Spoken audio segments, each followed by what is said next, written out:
Hi everyone, I'm Liza from Kid Museum, and we are gonna spend a little more time learning how to make our spin art machine. And so I have one completed one here just so we know what we're working towards. And as you can see, when I flip on the switch, my motor starts spinning and my light turns on. And so this is really what we're gonna be able to use to make different kinds of spin art with paper and markers. Our spin art machine really has two main pieces, the circuit piece and then the box piece. And so we're gonna get started with the circuit component first. And so before we start building that, it's really important to remember that a circuit is a pathway for electricity. And so anytime we build a circuit, we always have to have a closed loop of electricity, which means we have to have a closed circle of wire and components to go from the battery pack all the way around our different pieces of our circuit and then back to the battery pack. So the electricity can travel around and around and around. And so the way that we're gonna attach our different circuit components are with these pieces that I like to call a push connector. And the way this works is there's a metal opening that opens when you push it down and closes when you let go.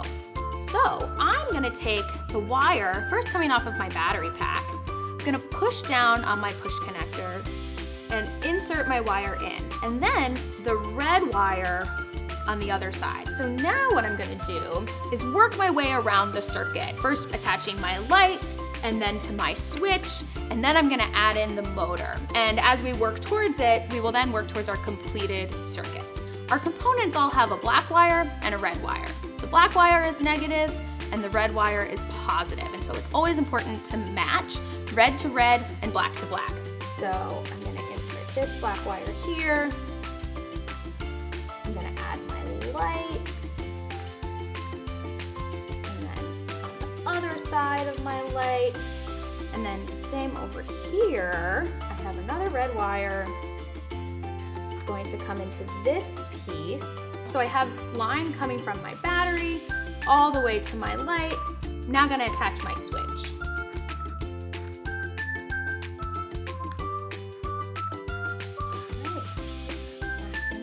So now I just have my light connected, but let's test it. I flip on my switch and my light turns on. That's a good sign. I'm gonna turn off my circuit while I continue to work on it so they don't have electricity running. Now I'm gonna add in my motor. So I'm going to take another little wire and come back into where I attach my black wire of my battery pack and attach it to the other side of here. So now I have the negative side of my battery pack splitting in two directions. One is gonna go to my light, the other is gonna go to my motor. Black side in there, and now I'll attach the positive side here. So now, if you look at our completed circuit, we can trace the pathway of electricity.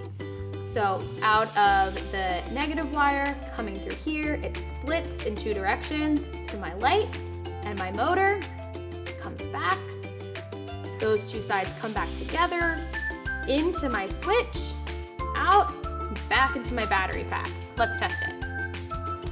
So that's great. My light turns on and my motor is spinning. You can hear it, and also if you just touch it gently with your finger, you'll be able to feel it spinning. So again, I'm gonna turn it off, and now I can assemble my box. So your box is made out of a technique that we call a tabbed box. And so it doesn't use any nails or glue or anything like that to hold it together. We have these tabs and then holes that they fit into. So we have the four sides, top and the bottom. So I'm just gonna start by lining up the long sides with the tabs. I'm gonna have to give it a good press. It's supposed to fit really tightly together, so you might have to push down on it pretty hard. Let's try the other long side. And now when I come to this side, I have to attach the bottom tab as well as the sides to attach it to the long side of my box. There we go. Before I attach the top of my box, I want to get my circuit materials inside of my box. So our lids have a space for our motor, a space for our light, and a space for our switch. So I'm gonna start by laying my battery pack in here. And this is just where we need to be a little bit gentle. So now just gonna push it in gently and it should hold right in place. I'm gonna slide my light in, and this one will have a little bit extra room, which is really helpful. And then slide my switch in. And now our switch has a little washer that can slide over the top and attach it together. And then just gently try to place our other push connectors and our wires to inside the box. And so it's very possible that one of your push connectors might come undone while you do this transfer. That's okay, they're really easy to just snap back together. And it works. So my light is on and my motor is spinning. So now we can actually use it to make spin art. So I have some paper circles here and markers. I'm gonna start by taking my paper circle. I'm gonna turn my motor off for this. You don't have to. I'm gonna push down gently so that it's attached and then turn my motor back on. So now I have markers. Touch the tip of your marker really gently to your circle to create designs. And so you can add more than one color. You can add as many colors as you want, as many circles as you want. I challenge you to think really creatively about it and see what kinds of different designs that you can make. And so with that, our spin art machine is complete. That is it. Have fun, and we'll see you really soon.